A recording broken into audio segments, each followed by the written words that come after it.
सुमित को लगा उस बारिश ने प्यार के नए फूल खिला दिए हैं, मगर ईशा अभी भी उन फूलों को दोस्ती की निगाह से ही देख रही थी।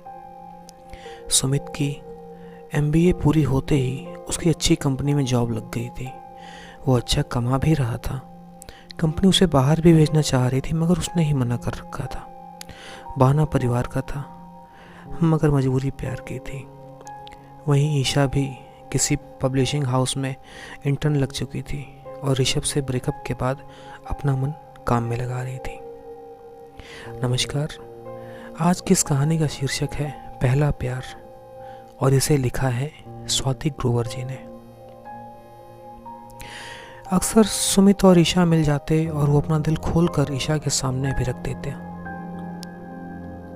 परंतु ईशा उसके दिल का कोई भी टुकड़ा उठाने को तैयार नहीं थी। साथ घूमना, शॉपिंग करना, मूवी देखना, यह सब वो अपने दोस्त सुमित के साथ कर रही थी। एक दिन दोनों शिप्रा मॉल में लंच कर रहे थे। तभी ईशा ने कहा, कल ऋषभ का फ़ोन आया था, अपने किए की माफ़ी मांग रहा था। सुमित को झटका सा लगा। उसने खाने का निवाला नीचे रख दिया और पूछा, क्या कह रहा था ऋषभ? उसकी आवाज़ में एक अजीब सी खराश आ चुकी थी। बताया तो उसे अफसोस है अपने किए पर, ईशा खाना खाते हुए बोली।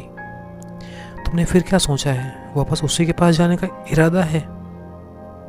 सुमित ने ईशा की आंखों में जवाब ढूंढने की कोशिश की। अब उस पर भरोसा करना मुश्किल है।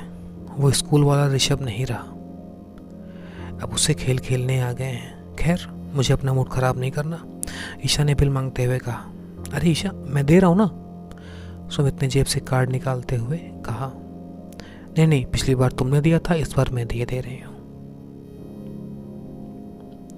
जब नौकरी पक्की हो जाए तब दे देना, मैं मना नहीं करूँगी। और दोनों मॉल से बाहर निकल आए। दिन बीतते जा रहे थे। एक दिन सुमित अपनी बहन के साथ कनॉट प्लेस में शॉपिंग कर रहा था। उसने ईशा और ऋषभ को कॉफ़ी कैफ़े में साथ देखा तो देखता रह गया। उसका मन किया अंदर जाकर ऋषभ का मुंह तोड़ दे, मगर वो क्या कर सकता था? कुछ नहीं। लगता है वापसी हो गई अपने पहले प्यार की, सुमित ने मन ही मन में कहा और कुड़ गया। कुछ दिनों बाद जब उसने ईशा को फ़ोन कर कहीं मिलने के लिए बुलाया तो वह आई, मगर उसे किसी ठीक ठाक हैंडसम से लड़के की गाड़ी से उतरते देखा तो खुद से कहने लगा, क्या वो सचमुच इतना पागल है कि इस लड़की के प्यार में पागल ही पागल होता जा रहा है? और ईशा तो कुछ और ही सोचकर बैठी हुई थी। हेलो सुमित, कैसे हो? अंदर चले? मैं पहले भी ऋषभ के साथ आई हुई हूँ। ईशा आज बहुत खुश नज़र आ रही थी। दोनों अंदर आ गए। क्या बात है ईशा, बहुत खुश नज़र आ रही हो? सुमित ने पूछा। ऐसा लगता है कुछ खोया हुआ मिल गया है। मेरे बॉस ने कहा है कि मेरी नौकरी पक्की हो सकती है। मैं अच्छा काम कर रही हूँ, ईशा ने चहकते हुए कहा। अभी गाड़ी में किसके साथ थी? मुझे कह देती, मैं पिकअप कर लेता। सुमित ने पूछते हुए थोड़ा घबराया कि कहीं ईशा को बुरा ना लग जाए। वो मेरी मम्मी की दोस्त का बेटा आरव था, वो इसी तरफ जा रहा था, इसलिए यहाँ तक छोड़ दिया। कुछ ऑर्डर करें? ईशा ने कहा। ईशा ऑफिस की बातें बताती जा रही थी, आज घर की बातें भी बता रही थी। सचमुच ईशा बहुत खुश नज़र आ रही थी। तुम्हें पता है, आरव की मम्मी ने तो मम्मी से मेरा रिश्ता ही मांग लिया था। मम्मी ने आंटी को कहा, तुम तो बड़ी खड़ूस सास बनोगी। ये कहकर ईशा हंसने लगी। तुम क्या चाहती हो ईशा?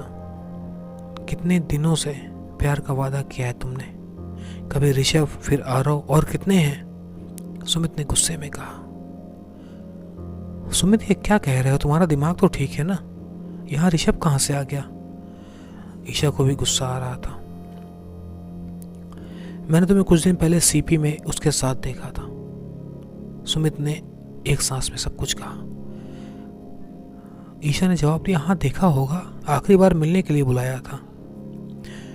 उसका परिवार बेंगलोर जा रहा था। तो मेरे इतने अच्छे दोस्त हो, तुम्हें मुझ पर भरोसा नहीं है क्या? ईशा ने उदास होकर कहा। मैं तुम्हारा दोस्त बनते बनते थक चुका हूँ ईशा। मुझे अब मेरे प्यार का जवाब प्यार से ही चाहिए। सुमित ने ईशा का हाथ पकड़कर कहा। ईशा फिर वहाँ से कुछ कहे बिना ही चली गई। फरवरी का महीना भी आ गया। सुमित ने इस वैलेंटाइन डे के लिए बहुत कुछ सोच रखा था, पर अब ईशा ने राफ्ता ही खत्म कर दिया था। सुमित माफ़ी मांगना चाहता था, कुछ सुनना चाहता था, पर ईशा ने पहले नंबर ब्लॉक किया, फिर वो फ़ोन उठाना ही बंद कर दिया। और उसके दोस्त ने बताया कि ईशा और आरव अब साथ साथ हैं। सारे प्यार भरे दिन निकल गए और वैलेंटाइन डे भी आ गया, और सुमित ऑफिस की तरफ से 2 साल के लिए शिकागो जाने के लिए एयरपोर्ट पहुंच गया। साथ में दीप्ति ऑफिस की कलीग भी थी, जो शिकागो में सुमित के साथ एक नया रिश्ता कायम करना चाहती थी। दीप्ति, तुम अंदर पहुंचो, मैं ज़रा माँ को फ़ोन करके आता हूँ, सुमित ने कहा। एयरपोर्ट में अंदर जाने से पहले सुमित ने कई बार मुड़कर देखा, पर जिसके बारे में दिल सोच रहा था वह नहीं आने वाली। अब मैं भी उसे भूल ही जाऊं, कुछ नया सोचूं, सुमित ने धीरे से मन में कहा। सुमित एयरपोर्ट के अंदर जाने ही वाला था। हैप्पी वैलेंटाइन डे सुनकर पीछे मुड़कर देखा तो ईशा हाथ में गुलाब लिए खड़ी थी। ईशा, तुम यहाँ गुड बाय बोलने आई हो ना? सुमित ने कहा। नहीं, मैं तो आई लव यू कहने आई हूँ। I love you Sumit. तुमसे दूर रहकर मुझे पता चला कि तुम्हारे साथ रहना कितना आसान है। तुम्हारी याद बहुत आ चुकी है सुमित। अब यह गुलाब मुरझाने वाले नहीं। गुलाब देते हुए ईशा ने कहा।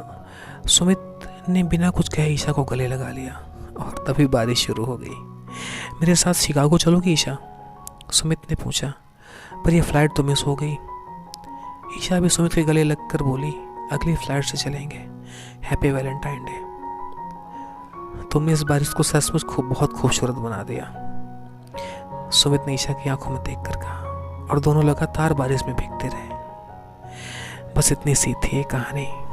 अगर आपको ये कहानी पसंद आई तो कमेंट सेक्शन में ज़रूर बताएं। तो मेरे चैनल को सब्सक्राइब करें।